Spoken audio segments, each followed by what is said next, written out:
Okay, guys, this concept of modes, UX designers everywhere, we have to be using this only when it's really necessary.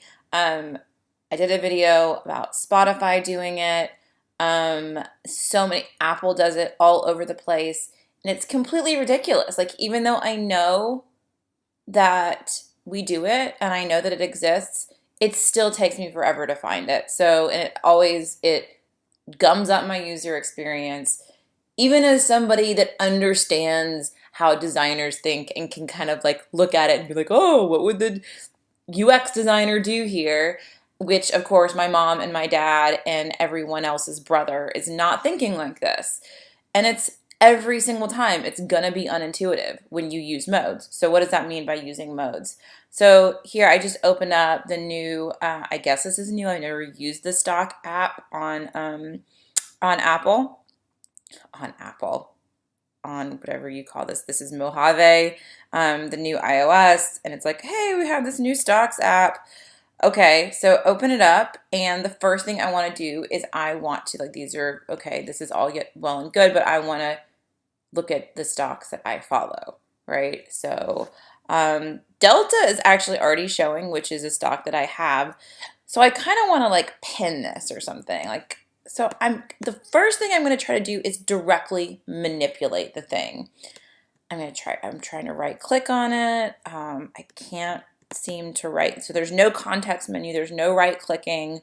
There's no dragging. There's no hover and see like a pen or a watch or anything. Maybe I'm an idiot, but like all these things don't matter to me. Like the general Dow Jones, sure. I just want to look at the stocks that I follow. So let me do like another stock. So, oh, Home Depot is another one that I actually want to pin as well. So that's another one that I have.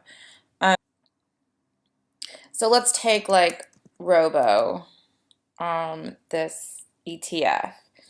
So I open that up. What is this plus? Added to watch list. Now, was that there? Was it just because it was already on my watch list? So here's an interesting thing. So I did not see that before. Okay, awesome. There's an add to my watch list. Now, how do I take it off my watch list? Now, I'm going to expect to take it off my watch list the same way that I added it. So now that's gone. So now if I want to remove it from my watch list, I don't know how to do that. I'm going to try to right click over here. Nope, don't know. Okay, that's not working.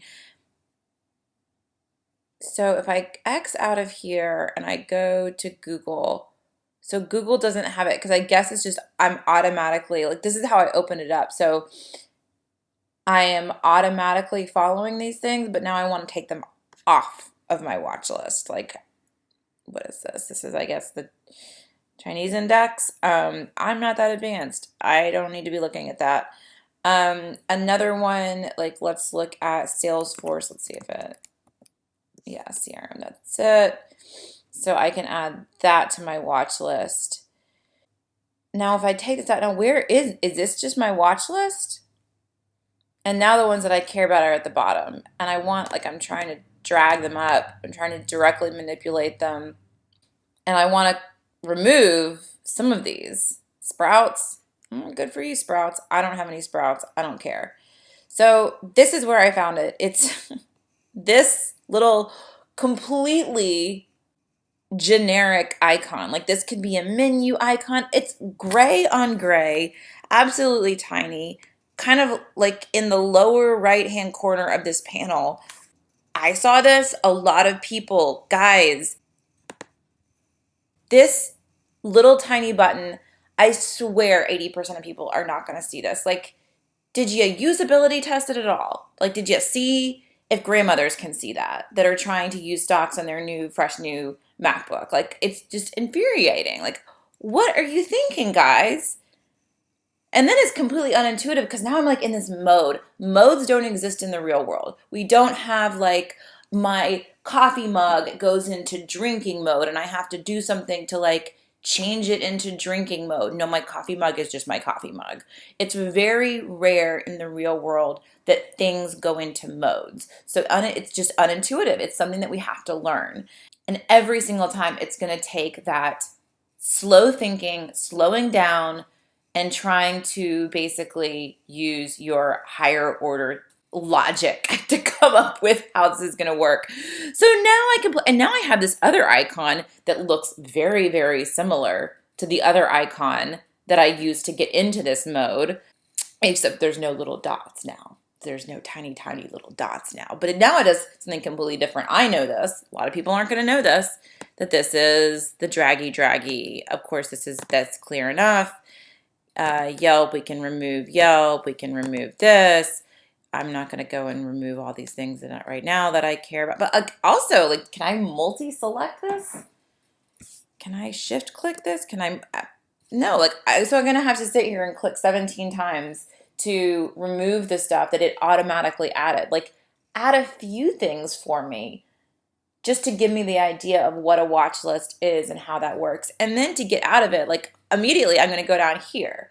If I'm turning a lock one way to open the door, I'm going to go to that same place to lock the door.